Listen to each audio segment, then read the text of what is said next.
بسم الله الرحمن الرحيم. الحاقة ما الحاقة وما أدراك ما الحاقة كذبت ثمود وعاد بالقارعة فأما ثمود فأهلكوا بالطاغية وأما عاد فأهلكوا بريح صرصر عاتية سخرها عليهم 7 ليال و8 أيام حسوما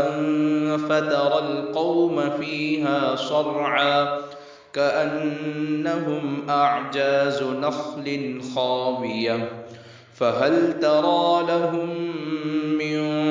باقية وجاء فرعون ومن قبله والمؤتفكات بالخاطئة فعصوا رسول ربهم فأخذهم أخذة رابية إنا لما طغى الماء حملناكم في الجارية لنجعلها لكم تذكرة وتعيها أذن واعية فإذا نفخ في الصور نفخة واحدة وحملت الأرض والجبال فدكتا دكة واحدة فيومئذ وقعت الواقعة وانشقت السماء فهي يومئذ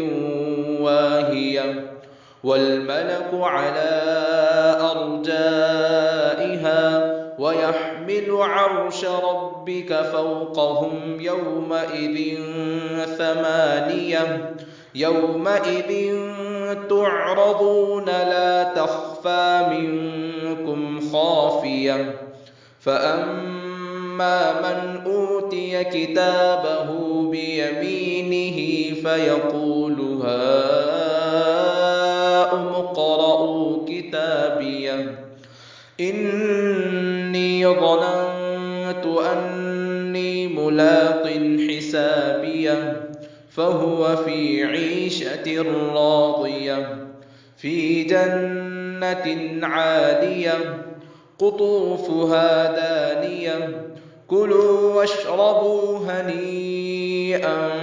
بما أسلفتم في الأيام الخالية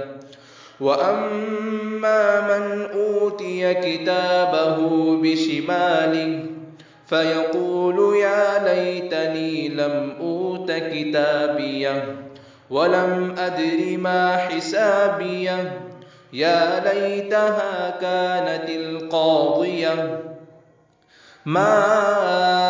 أغنى عني ماليه هلك عني سلطانيه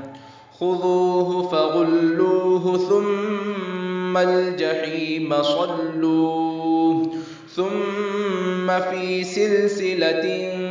ذرعها 70 ذراعا فاسلكوه إنه كان لا يؤمن بالله العظيم ولا يحض على طعام المسكين فليس له اليوم هاهنا حميم ولا طعام إلا من غسلين لا يأكله إلا الخاطئون فلا أقسم بما تبصرون وما لا تبصرون إنه لقول رسول كريم وما هو بقول شاعر